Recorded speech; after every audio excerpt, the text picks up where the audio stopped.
Hey everyone, thanks for joining us here today. I'm excited to bring an inspiring conversation with one of our exceptional franchisees, Ken Saer. Ken's based in Denver, Colorado, comes to Joshua Tree with a wealth of experience as a startup advisor, business development consultant, and he's also helped a lot of companies navigate through, entry to market strategies. He's been recognized as a tremendous value here and brought a lot of insights into this industry, providing a great foundation for continued growth and forward thinking. Ken's strengths in sales and business development made him a good fit for us. So we're eager to, hear from him about his experiences so far and how he's applying those out in Denver. So Ken, thank you, sir, for joining us here today.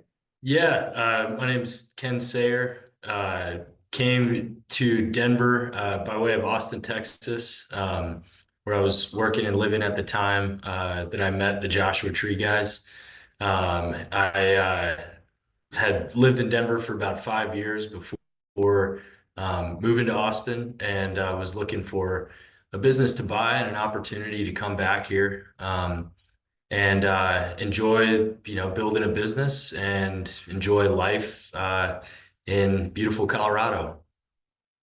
For those who are listening, tell them a little bit about what inspired you to choose Joshua Tree. I'm sure you considered lots of different business opportunities. What was it that inspired you to go forward with this? And then, how has that journey been up to this point? Yeah, so I was looking for a business to buy and was focused on industries and businesses with strong recurring revenue streams, a lot of fragmentation, and the opportunity for healthy margins. And in my search, I began to look into the tree care, lawn care, and pest control spaces. Um, but wasn't initially looking at franchises. And then I came across Joshua Tree and was really interested in the fact that they offer all three of those services in addition to plant healthcare. Um, and at first was a little bit hesitant because I didn't know anything about franchising. But two factors really helped me understand the opportunity and go on this route. The first was the business model aligned with the industry and company scorecards that I had built for myself. And the second was the people at Joshua Tree really stood out to me as true partners in this endeavor. And they might be based in Pennsylvania while we're in Colorado, but they're absolutely an extension of our team. Give me a little bit of an idea of, what do you think has been the biggest contributing factor to your success so far? I know you're early in development. You started operating, correct me if I'm wrong, in October of 2024. Is that correct? Yep, correct. So since then, I know you're still pretty young in it, but you've been developing pretty quickly and seen some success. So, share a little bit about what do you think is actually contributing to that from your previous experience? Like what's helping you actually get to that goal? Yeah, well, there are two things that kind of tie together here. Number one is finding the right people has played a really pivotal role in our growth so far. I think it's important to keep in mind that as a franchisee in Joshua Tree, you're essentially launching a startup with the help of some really experienced people who are eager to help. And that kind of opportunity is unique, and you need to find the right people that fit well with it. So what I've found works really well is finding people who culturally align with the idea of growing something from the ground up. More often than not, at least in my experience, these are younger, hungrier guys looking to prove themselves. And really, the best thing I've done on the people side is hire people into promotions. So, for example, my sales arborist had never been a salesperson before, but he has a ton of industry experience and is really hungry for success. My crew leader, never been a crew leader either, but he was eager to prove himself as a leader. He's got the technical capabilities and he's just got a really strong moral compass for leadership. So, every guy I have on board is a critical member of the team in their own unique way. And then the second factor for me is being present as a leader. I've found that it's important for us as we grow that I show up in the mornings, I show up for safety meetings, get out into the field every now and then to move brush around and help the guys out. and really just be present and show the team that I've got their back and I'm there for them.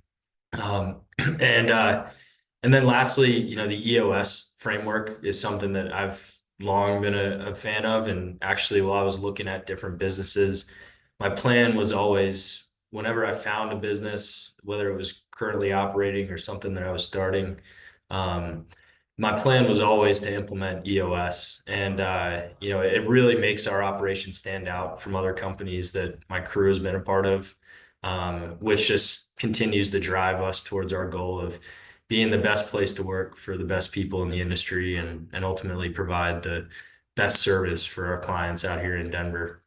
Thinking of, working in a franchise system, I know you had mentioned, hey, you had zero experience coming into tree care. Definitely, I'm sure that there was a lot of anxiety about that.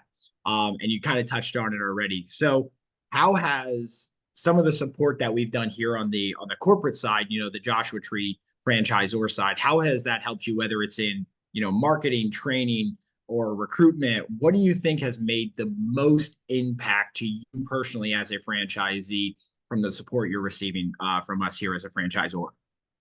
Yeah, yeah. Like you said, as someone with zero industry experience, the support has been invaluable. On the marketing front, having the assistance in setting up marketing campaigns and navigating the world of Google and Angie, and just being able to talk through new ideas has helped us really effectively connect with and reach new customers.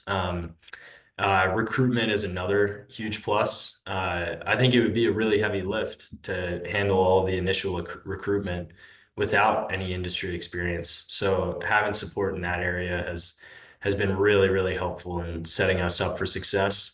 Another area that comes to mind is software, and how big of a difference that's made for us. I didn't have to track down and set up my own CRM. It came built for us with, extensive training and support from the Joshua Tree team. And then, also on the software front, having QuickBooks set up and ready to go with full chart of accounts and assistance in reconciling and keeping accurate books is really, really valuable. Especially as we're starting out, my goal is to keep the business pretty lean right now. So I don't have a bookkeeper. I do it myself. But I'm not an accountant. And I know that I can manage things on my own because one, the QuickBooks software was set up and ready to go. And two, I have the support of the Joshua Tree team when, bigger questions arise. And then lastly, just want to call out the EOS framework again. It's been really, really helpful in building our culture. And like I mentioned earlier, I've been a fan of it. I've always intended on implementing it for the business that I became a part of. So when I discovered that Joshua Tree already operated on EOS, it really clicked in my mind that there was a good fit here. But that framework helps us establish values. It helps us, outline clear roles and responsibilities, and just really helps to foster a culture of accountability with everybody rowing in the same direction. What has been the one thing that was difficult to overcome for you, in the starting journey of this? What's been some hurdles that you've had to overcome as a franchisee? So I know we've been talking about a lot of sunshines and rainbows. What's the opposite side of that? What has been some stuff that's, ultimately been a roadblock, but we've gotten over? What have some of those things been? Yeah, yeah. A couple of things come to mind. First off, the learning curve is definitely steep, coming from zero industry background. So, one thing that I think of is in the leading up to our launch, figuring out all the different equipment and how things fit together and what we need to operate a tree care business.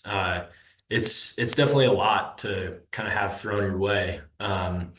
Without any real prior knowledge of what that entails. And it was a bit of a sprint, but once I got through that, I had a much better understanding of the business and the inputs that go into it.